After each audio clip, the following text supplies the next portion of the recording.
الرحيم ولقد نصركم الله ببدر وأنتم أذلة فاتقوا الله لعلكم تشكرون. حضرات، 17واں روزہ تھا آج، بلکہ اب ہم اس وقت 18ویں رمضان میں ہیں. مغرب سے 18واں دن یا 18ویں تاریخ شروع ہو جاتی ہے. 17 رمضان سے جڑا ہوا ایک عظیم الشان واقعہ ہے. یہ واقعہ ایمان والوں کے لیے بڑی طاقت کی چیز ہے. اس میں بڑی عبرتیں ہیں، بڑی نصیحتیں ہیں، اور خاص طور پر حضرات صحابہ کا جو ایمان ہے وہ واضح طور پر سمجھ میں آتا ہے کہ کیوں ان حضرات کو اللہ تعالیٰ نے اتنے بڑے خطاب سے نوازا کہ ہم تم سے راضی ہیں. یہ سب چیزیں 17 رمضان کی تاریخ سے جڑی ہوئی ہے. امت مسلمہ کا حافظہ بڑا کمزور ہے. امت مسلمہ کا حافظہ اور میموری پاور بہت کمزور ہے، اور دینی معاملات میں تو اتنا کمزور ہے کہ میں پوچھئے. اس لطیفے کی طرح ہے کہ ایک آدمی ایک حکیم کے پاس پہنچ کر کہنے لگا کہ مجھے بھولنے کی بڑی عادت ہے، مجھے بھولنے کی بڑی بیماری ہے. حکیم صاحب نے پوچھا کب سے یہ بیماری ہے؟ اس آدمی نے پوچھا کیا کب سے؟ جو ابھی بولا تھا وہ بھولنے کی، وہ بھی بھول گئے. اس نے کہا بھولنے کی بیماری ہے. اس نے پوچھا کب سے؟ کیا کب سے؟ تو یہ حالت امت مسلمہ کا ہے. بدر کی عظیم الشان تاریخ امت مسلمہ کے لیے ایک موٹیویشن ہے.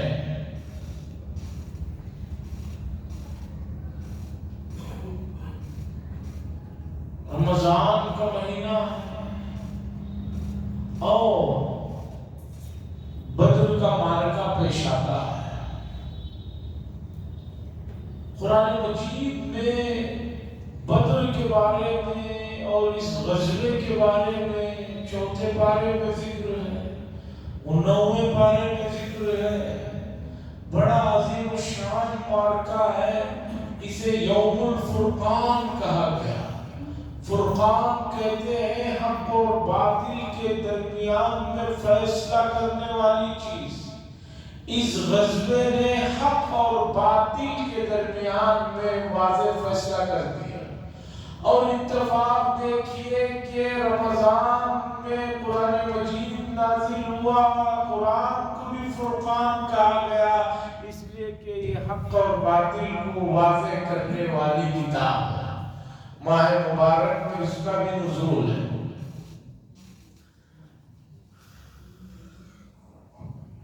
بدر یہ ایک آدمی کا نام ہے. اس نے پانی کے لیے ایک کنواں کھدایا تھا.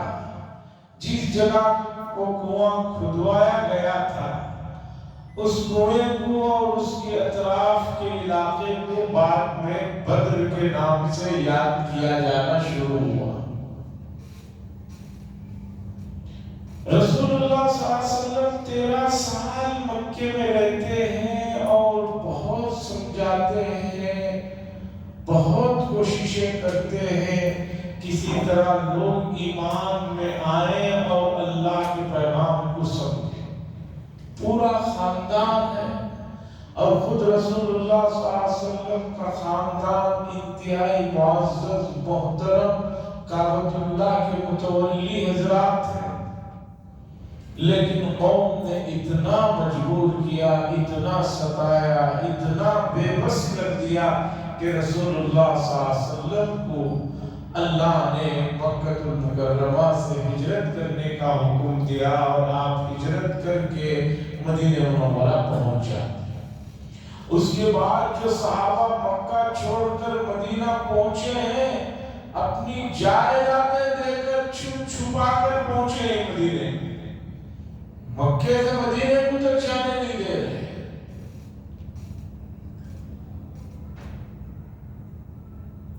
مدینے میں پہنچتے ہیں، مدینے میں یہودیوں کا مسئلہ، منافقوں کا مسئلہ، مدینے میں رسول اللہ صلی اللہ علیہ وسلم پہنچتے ہیں، آہستہ آہستہ اسلام ابھرنے لگتا ہے۔ 450 کلومیٹر دور بیٹھے ہوئے مکے والوں کے پیٹ میں مڑوڑیں شروع ہوتی ہیں کہ بھئی یہاں سے تو لوگ چلے گئے، وہاں مدینے میں جا کر اسلام پھیل رہا ہے، کیا کیا گیا ہے؟ ابو سفیان ابھی تک ایمان نہیں لائے ہیں، بہت بزنس اور کاروباری ذہن کیا، مکے میں ابو لہب بھی ہے، ابو جہل بھی ہے، عتبہ بھی ہے، شیبہ بھی ہے، یہ سب لوگ فیصلہ کرتے ہیں کہ بھئی سب لوگ مکے کے لوگ اپنی اپنی جمع پونجی ابو سفیان کے ہاتھ میں دو، یہ ملک شام کو جائے، تجارت کرے، وہاں سے خوب نفع کما کر لائے، پھر اس نفع سے ہم ہتھیار وغیرہ بنا کر مدینے پر حملہ کریں۔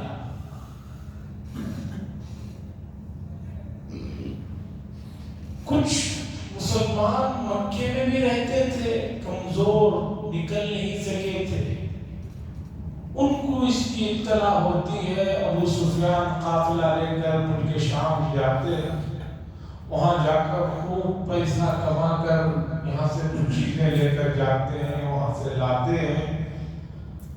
مدینہ منورہ میں اطلاع ملتی ہے رسول اللہ صلی اللہ علیہ وسلم کو کہ ابو سفیان جو ہے ایک بہت بڑا قافلہ ملک شام سے لے کر آ رہا ہے اور وہ پیسہ مسلمانوں کو ختم کرنے کو لگانے کا پورا پلان ہو گیا ہے۔ تو حضور صلی اللہ علیہ وسلم نے کہا کہ بھئی چلو ان کا تعاقب کرتے ہیں، ان کو فالو کرتے ہیں، ان کو روکتے ہیں تاکہ یہ قوت ہمارے اوپر خرچ نہ ہو۔ اس ارادے سے نکلتے ہیں، ابو سفیان کو اس کے جاسوسوں نے بتا دیا کہ مدینے سے حضور صلی اللہ علیہ وسلم صحابہ کے ساتھ نکل رہے ہیں، تو اس نے فوراً راستہ بدلا، دوسرے راستے سے اپنے قافلے کو لے کر نکلا، اور اس سے پہلے ایک تیز گھوڑ سوار کو مکے والوں کو پیغام پہنچایا بھئی یہاں ہمارے قافلے پر حملہ ہو سکتا ہے، ہماری پوری جمع پونجی لٹ سکتی ہے، اس لیے تم فوراً چلو۔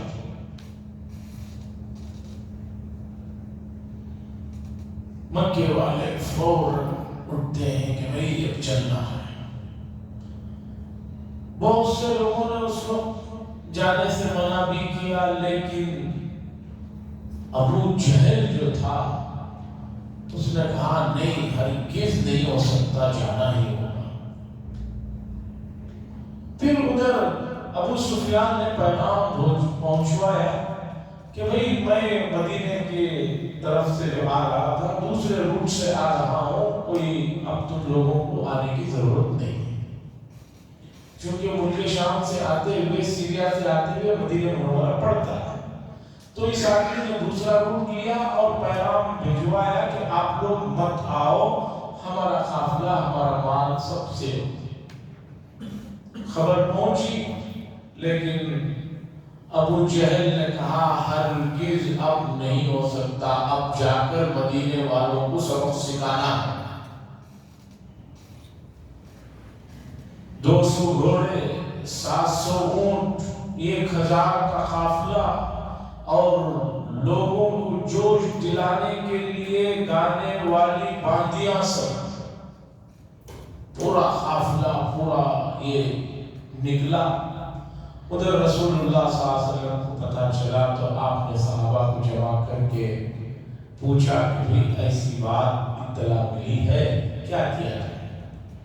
صحابہ میں دو طرح کا مجموعہ تھا، ایک جو مکے سے گئے تھے یہ مہاجرین تھے، اور ایک مدینے میں جو لوگوں نے ساتھ دیا تھا ان کو انصار تھا۔ مہاجرین نے کھڑے ہو کر کہا یا رسول اللہ صلی اللہ علیہ وسلم آپ جو بولیں گے، جہاں بولیں گے، ہم اپنی جانوں کا نذرانہ پیش کریں گے۔ ہم ان لوگوں کی طرح نہیں، بنی اسرائیل کی طرح جنہوں نے موسیٰ علیہ السلام سے کہا تھا کہ آپ اور آپ کا رب جا کر لڑے، ہم یہی بیٹھ کر تماشا دیکھیں۔ ایک موقع پر موسیٰ علیہ السلام نے بنی اسرائیل سے کہا چلو قوم جبارین سے جہاد کرنا ہے، تو بنی اسرائیل نے کہا اذهب انت وربك فقاتلا انا هاهنا قاعدون، آپ اور آپ کا رب دونوں جا کر جنگ کیجئے، ہم یہی بیٹھ کر دیکھیں۔ ایسی نالائق قوم بنی اسرائیل۔ تو صحابہ نے کہا ہم ویسا نہیں کہیں گے، ہم آپ کے ساتھ چلنے کی لیتے ہیں۔ پھر رسول اللہ صلی اللہ علیہ وسلم نے کہا کہ بھئی بتاؤ کیا کرنا چاہیے؟ فوراً جو مدینے کے لوگ تھے انصار، ان میں سے حضرت سعد بن معاذ رضی اللہ تعالیٰ عنہ سمجھ گئے حضور صلی اللہ علیہ وسلم ہماری طرف سے کسی سے سننا چاہتے ہیں۔ فوراً ہی اٹھ کر کھڑے ہو کر کہنے لگے یا رسول اللہ اگر آپ انصار کی رائے معلوم کرنا چاہ رہے ہیں، انصار کا کیا سوچ ہے یہ جاننا چاہ رہے ہیں، تو ہم آپ کے ساتھ اپنی جانوں کا نذرانہ پیش کرنے کے لیے تیار ہیں۔ آپ جہاں کہیں گے، جیسے کہیں گے، ہم اس میں کوئی ہمیں جو ہے تردید۔ حضور صلی اللہ علیہ وسلم بہت خوش ہوئے اور آپ نے فرمایا کہ اللہ کا شکر ہے کہ میرے ساتھ جو لوگ ہیں انہوں نے جو ہے میری ہمت اور میری بات کو سمجھا۔ انصار مہاجرین دونوں نے کہا کہ فیصلہ ہونا چاہیے۔ حضور صلی اللہ علیہ وسلم نکلتے ہیں اس حال میں کہ صرف 2 گھوڑے، 70 اونٹ، 313 حضرات، رمضان کا مہینہ، مدینے میں پہنچے ہوئے دوسرا سال ہے، ہجرت کا دوسرا سال ہے، انتہائی گرمی کا عالم، 70 اونٹ، آدمی 313، 2 گھوڑے، ایک ایک اونٹ پر 3 لوگوں کا نمبر آتا تھا، 3 آدمیوں کے درمیان ایک اونٹ تھا۔ تھوڑی دیر آپ چلیں گے اونٹ پر، پھر آپ پیدل تو میں چلوں گا، اس طرح رسول اللہ صلی اللہ علیہ وسلم مدینہ منورہ سے رمضان میں نکلتے ہیں اور تقریباً زیادہ فاصلہ نہیں ہے، 100 کلومیٹر کے شاید آس پاس کا فاصلہ ہے، اس سے کچھ زیادہ ہے۔ آتے ہیں تو آ کر دیکھتے ہیں کہ بدر کے جگہ پر کفار نے آ کر ڈیرا ڈال دیا ہے اور اچھی جگہ انہوں نے پسند کر کے پکڑ لیا ہے، پانی کا کنواں اس پر بھی قبضہ کر لیا ہے۔ اور جنگ میں، اس زمانے میں جنگ میں پانی سب سے بڑا ہتھیار ہوتا تھا، پانی نہیں تو آدمی کیا کرے گا؟ جیسے اس وقت جنگ میں پیٹرولیم کا مسئلہ آ کے بیٹھا ہوا ہے، اس طرح اس زمانے میں پانی تھا، پانی پر سب قبضہ کر لیے۔ حضور صلی اللہ علیہ وسلم آتے ہیں، میدان کو دیکھتے ہیں، اس کے بعد ریتیلا میدان، بالو کا میدان، پیر اندر گھس جا رہے ہیں۔ اللہ کا کرنا یہ ہوا کہ بارش ہوئی، بارش کی وجہ سے مٹی وہ ریت جو ہے ذرا جمی۔ اس کے بعد لمبا واقعہ ہے، بہت سی چیزیں ہیں، یہاں تک کہ دوسرے دن صفوں کو درست کیا گیا اور اس کے بعد مکے کے لوگوں کی طرف سے 3 آدمی آئے، آ کر کہا، پہلے جنگ کی ابتدا ہوتی تھی کہ ادھر سے کچھ 2-3 آئے، ادھر سے 2-3 آئے، ان کے درمیان میں تلوار چلتی، پھر آگے مسئلہ بڑھتا۔ اس سے ایک رات پہلے جنگ جس دن صبح ہونے والی ہے، رسول اللہ صلی اللہ علیہ وسلم کو اللہ کی طرف سے وعدہ بھی کیا گیا، بتایا بھی گیا۔ حضور صلی اللہ علیہ وسلم نے بتایا میں مکے کے بڑے بڑے سرداروں کو یہاں ان کو قتل ہوتا ہوا دیکھ رہا ہوں، اور رات بھر رسول اللہ صلی اللہ علیہ وسلم کے لیے ایک جو پتے ہوتے ہیں جیسے کھجور کے پتیوں سے ایک بیٹھنے کے لیے جگہ بنا دی گئی تھی سائے کے طور پر، اسے عریش کہا جاتا ہے، چھپر، پتوں کا چھپر عریش کہا جاتا ہے۔ وہاں آج ایک مسجد بنی ہوئی ہے بدر میں، اس کا نام ہے مسجد عریش۔ اب جو لوگ جاتے ہیں ان کو بھی وہاں جانے کا موقع ملتا ہے۔ تو رسول اللہ صلی اللہ علیہ وسلم رات بھر دعا کرتے رہے، آخر میں اللہ کے نبی نے فرمایا اللہم، اے اللہ اگر یہ جماعت شکست کھا جاتی ہے آپ کی تو پھر روئے زمین پر تیری عبادت کرنے والے کون رہ جائیں گے؟ آپ نے وعدہ کیا ہے ہمیں کامیاب فرما۔ صدیق اکبر رضی اللہ تعالیٰ عنہ نے آ کر رسول اللہ صلی اللہ علیہ وسلم کو تسلی دی اور کہا اے رسول اللہ بس انشاءاللہ کامیابی ہوگی، آپ اتنا پریشان نہ۔ دوسرے دن جنگ شروع ہوتی ہے، 1000 ادھر 313، جس میں بعض تو بہت نہ تجربے کار لوگ بھی ہیں، کم عمر لوگ بھی ہیں، گھوڑے بھی نہیں ہیں، 2 ہی گھوڑے، ادھر 200 گھوڑے، 700 اونٹ۔ جنگ جمعہ کا دن تھا، 17واں روزہ جمعہ کا دن تھا۔ اس کے بعد جنگ شروع ہوئی ہے، اور جنگ جو ہے الحمدللہ اللہ نے فرشتوں کے ذریعے سے مدد کی۔ پہلے 1000 فرشتوں کو انسانی شکل میں اللہ نے بھیجا، بعد قرآن نے کہا 3000 فرشتوں کو بھیجا، بعد میں 5000 فرشتوں کو بھیجا، ب5,000 من الملائکہ، اس لیے کہ ادھر کفار کی طرف ابلیس جو ہے ایک قبیلے مدلج کے سردار سراقہ ابن مالک کی شکل میں اپنی ٹیم کو لے کر آیا ہوا تھا۔ شیاطین کو انسانی شکل میں لایا تھا۔ اس بیچ میں جب وہ بھاگ رہا تھا، کفار نے کہا کہ تم کہاں بھاگ رہے ہو؟ ابلیس نے کہا وہ دیکھ رہا ہوں جسے تم نہیں دیکھ رہے ہو۔ تو ادھر سے حضرت جبریل علیہ السلام، حضرت میکائیل علیہ السلام، حضرت اسرافیل علیہ السلام، یہ سب جو ہے اللہ کے نبی کی طرف سے لوگ آئے تھے۔ جنگ ہوتی ہے اور جنگ میں مسلمان کامیاب ہوتے ہیں۔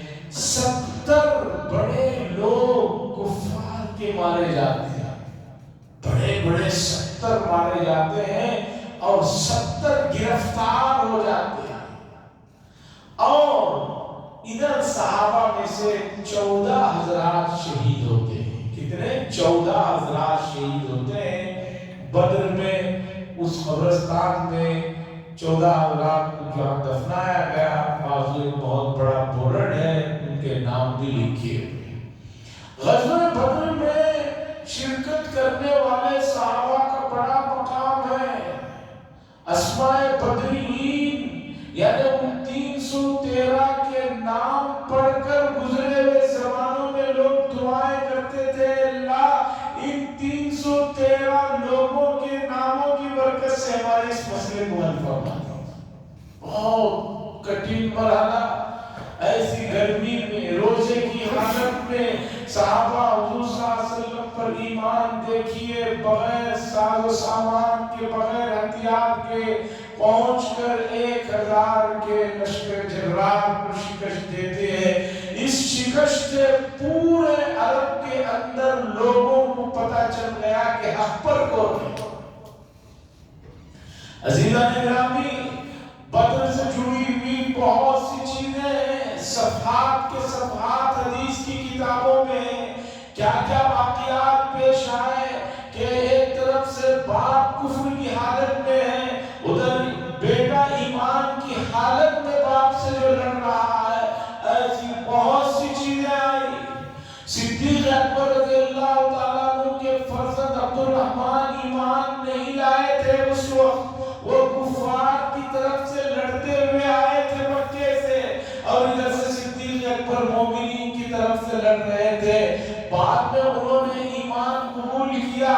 وہ ایک موقع پر انہوں نے عبد الرحمن نے فرزند نے حضرت ابوبکر سے کہا، اے ابا جان، غزوہ بدر میں ایک موقع ایسا آیا تھا کہ میں چاہتا تو آپ کا جو ہے گلا اڑا سکتا تھا، گردن ختم کر سکتا تھا، لیکن آپ کی باپ کی محبت نے مجھے روک لیا۔ تو صدیق اکبر رضی اللہ تعالیٰ عنہ نے فرمایا، اگر مجھے موقع مل جاتا تمہاری گردن اڑانے کا تو میں کبھی بھی نہیں چھوڑتا، اس لیے کہ اسلام کے سامنے کوئی دوسرے رشتے نہیں۔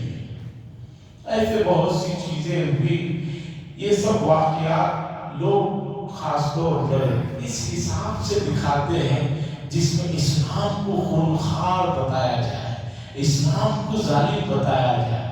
بتائیے لڑائی کہاں ہوئی؟ مکے کے پاس ہوئی؟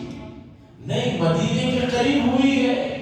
بدر سے مدینہ نزدیک ہے، مکہ بہت دور ہے۔